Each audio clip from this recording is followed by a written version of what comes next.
Minasan konnichiwa, selamat datang kembali di channel Sasaki no Sekai. Bersama aku Oni, kita akan melanjutkan materi kita pada seri belajar bahasa Jepang dari 0 bagian N5. Nah teman-teman, kita telah belajar huruf hiragana dan katakana ya kemarin gitu, dan mudah-mudahan teman-teman juga udah hafal. Dan bagi teman-teman yang belum hafal atau belajar hira dan kana, itu teman-teman bisa tonton dulu videoku sebelumnya atau bisa cek di pojok kanan atas video ya teman-teman. Oke, sekarang kita akan mulai belajar mengenai partikel ya yang ada di dalam bahasa Jepang gitu. Ini adalah awal mula kita belajar bumpo gitu kan, atau grammar. Karena ini adalah bekal nantinya untuk kita menata kalimat dalam bahasa Jepang seperti itu. Nah, sekarang kita akan jelaskan dulu gitu kan apa itu partikel gitu. Nah, partikel itu sendiri adalah kata kecil yang akan dipakai setelah kata lain. Nah, di kata lainnya itu biasanya kata benda atau kata kerja gitu kan. Atau meshi ataupun doshi gitu kalau dalam bahasa Jepang. Nah, itu fungsinya untuk menjelaskan kata gitu kan ya dalam sebuah kalimat gitu. Nah, contohnya kalau dalam bahasa Indonesia itu kan ada adalah, di, ke kan sebagai tunjuk tempat, pada ya, yang, dengan, juga, terus ada juga dari gitu kan ya. Dan lain sebagainya gitu lah intinya gitu. Nah, di bahasa Jepang juga tentunya ada teman-teman yang kayak gini gitu. Dan untuk episode kali ini itu kita akan fokus pada dua partikel gitu ya yang dasar. Nah, apa itu? Yaitu adalah, nah ini teman-teman, kalau teman-teman udah pernah belajar hiragana pasti tahu ya disebutnya apa. Nah, yang pertama itu adalah ha. Nah, tapi bukan ha ya teman-teman. Dan di sini disebutnya itu wa. Nah, kenapa wa? Karena ketika misal huruf H di dalam partikel dijadikan partikel gitu kan, itu jadi wa disebutnya gitu ya, jadi bukan H.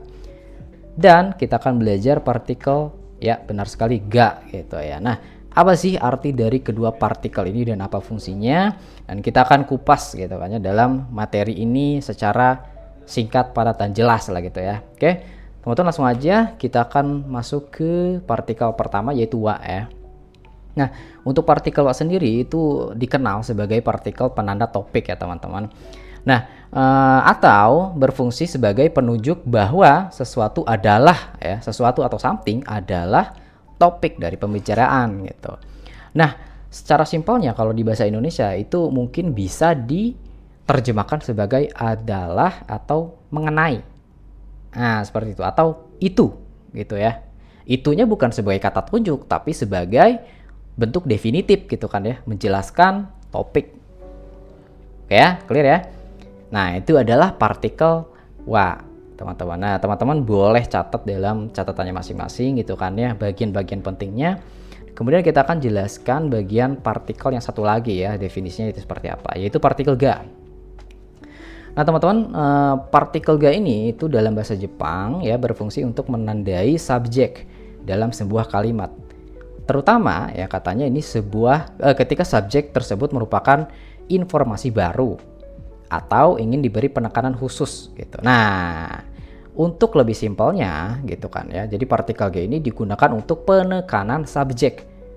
Ya, penekanan khusus untuk subjek. Dalam bahasa Indonesia, nah simpelnya itu bisa diartikan sebagai yang. Oke. Seperti itu. Nah, sebenarnya ini agak berimpit ya arti dari wa dan ga gitu. Namun kita akan tahu ketika misalnya kita membandingkan contoh kalimat secara langsungnya seperti apa gitu kan ya, supaya bisa diartikan langsung gitu. Oke, kita langsung aja masuk ke tsukai kata. Nah, tsukai kata dulu ya, atau rumusnya Seizuzoku ya. Nah, untuk tsukai katanya sendiri itu yang pertama, untuk partikel untuk partikel wa dan ga ya lebih tepatnya, karena di sini sama-sama gitu. Yang pertama itu ada kata benda atau subjek terlebih dahulu, diikuti dengan partikelnya ya, wa atau ga. Terus yang terakhir ditambah predikat gitu ya. Nah, predikat itu adalah hal yang menjelaskan ya subjeknya, seperti itu. Oke, ini adalah tsukai katanya teman-teman. Ini boleh kalian tulis atau hafal gitu kan ya, terserah. Ini simple ya secara Seizuzoku, secara penggunaan ya, karena ini adalah partikel dasar gitu. Oke teman-teman. Nah, sekarang kita akan masuk ke dalam reiben atau contoh kalimat ya. Jadi reiben di sini kita akan membandingkan nih. Nah, kenapa membandingkan? Karena kita kan supaya lebih paham gitu, apa bedanya partikel wa dan partikel ga itu sendiri. Nah, seperti itu. Nah, untuk kalimat pertama itu ada watashi wa ningen desu gitu. Watashi wa ningen desu. Dan untuk partikel ga, watashi ga ningen desu.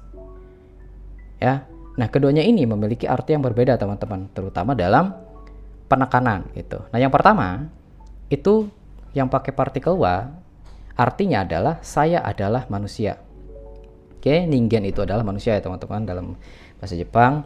Saya adalah manusia. Informasi yang pentingnya ada setelah partikel. Oke, nah sedangkan kalau partikel ga, informasi yang penting adalah sebelum partikelnya sendiri. Kenapa? Karena yang ditekankan tadi ada apa? Subjek atau sebelum partikelnya sendiri. Nah, makanya di sini itu mungkin lebih tepatnya diartikan sebagai sayalah yang manusia. Seperti itu. Saya yang ditekankannya, bukan manusianya, ya. Karena sumber informatifnya itu adalah subjeknya yang ditekan. Seperti itu. Nah, berbeda sama partikel wa yang tadi, yang ditekankan adalah setelah partikelnya sendiri, yaitu ningen. Ya, seperti itu. Saya adalah manusia. Nah, manusianya yang penting gitu kan ya. Dia menekankan kepada manusia gitu, menjelaskan topiknya.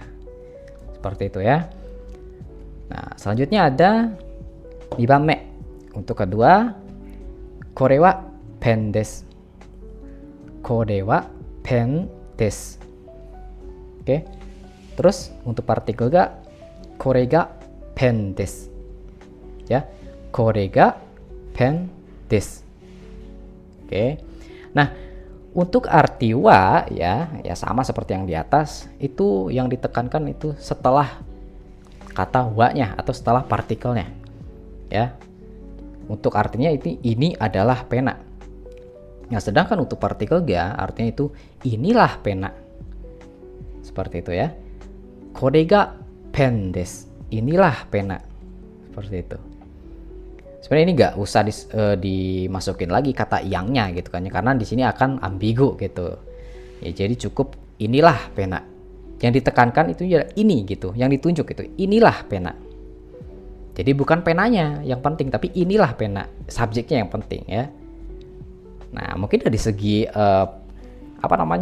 intonasi atau dalam cara pengertiannya ini sudah jelas ya teman-teman, cara membedakannya itu yang ditekankan itu yang mana gitu. Ya secara logik lah seperti itu. Nah, selanjutnya ini adalah contoh yang lain. Nah, yang pertama itu adalah natsu wa atsui desu. Untuk partikel ga, natsu ga atsui desu. Ya, artinya yang untuk partikel wa, musim panas itu panas. Ya, atau musim panas adalah panas kan. Itu kan enggak ini ya, maksudnya enggak relevan. Makanya diganti sama itu untuk definitifnya. Ya sama aja sebenarnya untuk menjelaskan topik ya, menjelaskan si subjeknya. Natsu wa atsui desu. Musim panas itu panas gitu kan ya. Nah, bukan musim panas itu sebagai kata tunjuk, bukan ya, tapi sebagai definitif. Terus yang kedua, natsu ga atsui desu. Musim panaslah yang panas gitu. Atau musim panas yang panas. Nah, sebenarnya ini yang dikurung-kurung ini itu sebenarnya nggak usah diucap ya, boleh diucap boleh enggak gitu ya teman-teman. Nah, terus yang terakhir contoh kalimatnya itu watashi wa gakusei desu. Ya. Watashi wa gakusei desu. Terus untuk partikel ga, watashi ga gakusei desu. Watashi ga gakusei desu. Ya. Nah, untuk arti yang pertama, saya adalah pelajar. Nah, tapi ketika kita ubah partikel wa ke partikel ga, sayalah yang pelajar artinya gitu ya. Jadi yang ditekankannya itu adalah saya, ya, bukan pelajarnya. Sayalah yang pelajar. Seperti itu ya. Jadi sayanya yang penting. Nah, sedangkan partikel wa, pelajarnya yang penting. Saya adalah pelajar. Ya. Dia menjelaskan bahwa dia itu adalah pelajar. Pelajarnya itu yang penting gitu kan ya. Yang disebut sebagai poin kalimatnya. Nah, tapi poin kalimat yang ada di partikel ga itu berada sebelum partikelnya itu sendiri, yaitu subjeknya ya, sayanya gitu. Oke, nah seperti itu.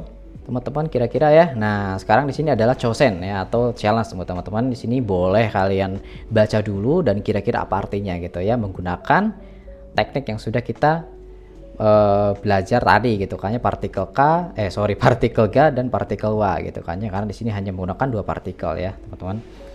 Boleh nanti kalian baca dan kalian terjemahkan ke dalam bahasa Indonesia ya, teman-teman.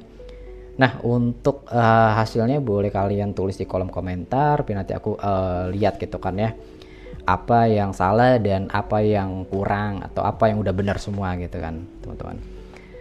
Oke, dan ini adalah kotoba listnya atau list kosakatanya. Dan di sini juga nanti akan saya paste ke kolom deskripsi ya, teman-teman. Nanti bisa teman-teman lihat gitu kan ya, sebagai bahan ya, kotoba baru atau kosakata baru di bahasa Jepang. Atau boleh teman-teman tulis juga langsung ke dalam catatannya masing-masing seperti itu ya. Oke teman-teman, mungkin itu saja untuk episode kali ini, dan nanti kita akan lanjutkan ke partikel-partikel selanjutnya. Dan berhubungan kita ini telah membahas partikel G, nah partikel G itu sebenarnya teman-teman ada arti yang lain gitu kan ya, cukup banyak artinya gitu, atau cukup banyak macam-macam penggunaannya gitu ya. Nanti kita akan contohkan di video berikutnya, di episode berikutnya ya, berserta mungkin dengan partikel yang lainnya gitu, kayak seperti penanda arah gitu kan ya, penanda tempat, terus penanda keberadaan, eksistensi gitu ya, dan seterusnya ya. Oke teman-teman, terima kasih dan sampai jumpa di video selanjutnya.